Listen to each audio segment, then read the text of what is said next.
Hi everyone, this is Joseph. Welcome to day 3, session 4 of Aila's 2021 conference. I'm reviewing this video, and right now we just finished watching the Department of Labor Open Forum.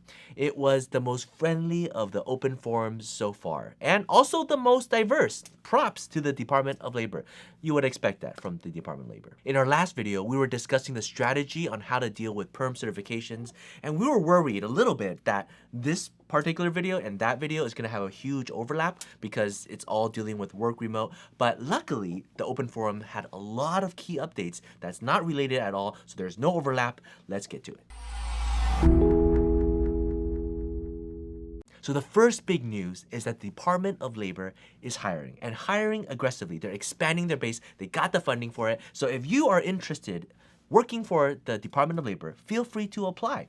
This is not just for immigration purposes, but you really want a job at Department of Labor. One of the key questions the Aila moderators are pressing is, when are the prevailing wage determination going to get back to the original 90 days?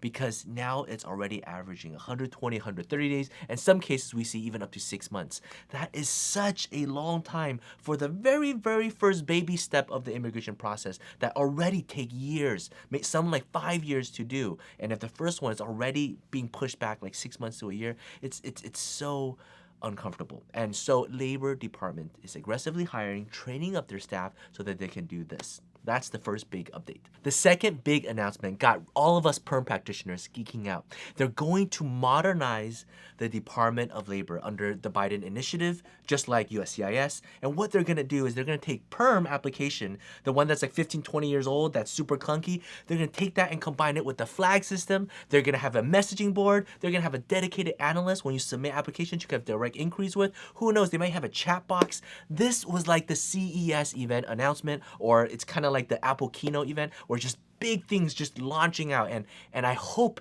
they can get it done within this next year. And it's totally okay that they are postponing 1 year the big announcement for the wage determination stuff, right? The original 2018 codes that was supposed to release this year, they're pushing it back next year. Well, part of the reason is because they have to train and hire so many people. They have to adjust to the new work remote policies, the new wage increases, and potentially modernizing this entire system. So their efforts are going to that. And you know what? I'll take that. Now comes the bad, right? So if the SOC codes can't be updated this year, postponed to next year, there's already a bunch of complications.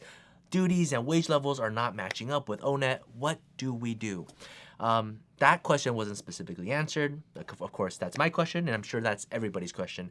And the answer is probably going to be, we just have to document everything so USCIS sees it, understands it, and hopefully approves it. And so our work as attorneys, as HR representatives for the company, it just got doubled, right? Because now you have to talk about the old one and you have to talk about the new one, and you have to reference all the different codes and really do your best to make your argumentation. So us as attorneys, our job is to deal with the mess that we're in and as clearly as possible present the facts in the case to the USCIS officer so that they can see it, immediately understand the complexity, but yet easily approve the case.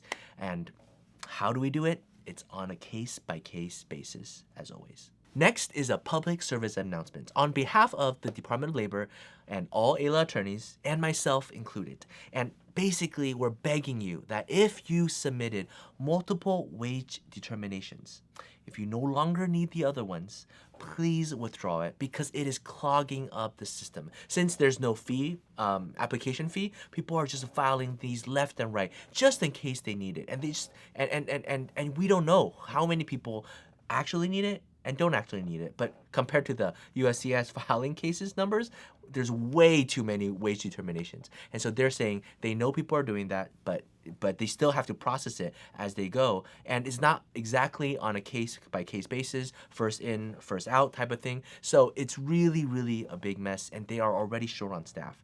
And so it's one thing if you are representing a client and you're filing 2 or 3 just to be safe.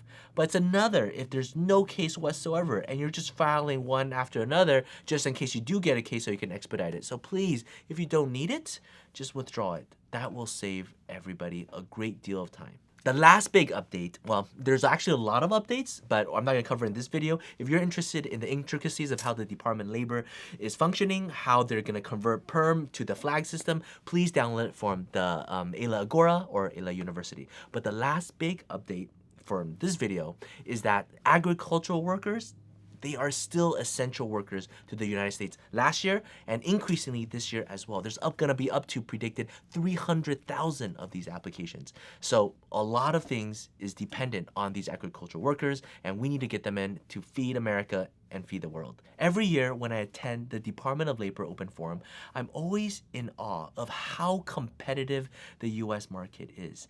This is, you directly get to see how hungry and how thirsty the US companies are for top talent. And not even top talent, for essential talent, the agricultural workers, right? Hundreds of thousands of needed workers need to get their visa to come to the US. If US had enough people to fill these jobs, then this wouldn't be a problem. But because the US needs so many jobs, there's so many essential tasks, projects that needs to be done, missions that US workers can't fulfill. And that's talking about all the universities, right? We're not like other countries where we just have like one good university. We have top universities in every state. We have a university, we have state universities, we have community city colleges. And even with all of that, the graduates pumping out, we still can't fill the number of roles and jobs available. And companies are waiting years before the foreign worker that's needed for a particular job can come to the US and finally fulfill their role. That's how desperate US companies need. And with the modernization of the PERM process, with the modernization of the Department of Labor, this process hopefully will be a little bit more smooth, and in the foreseeable future, hopefully, US will still remain this competitive, that there's this many job opportunities in the US that demand such good talent, and that foreign top talents will continue to pour into the US to help make America great. I'm always blown away, and I hope you share my sentiment. Thank you. Take care. Bye-bye.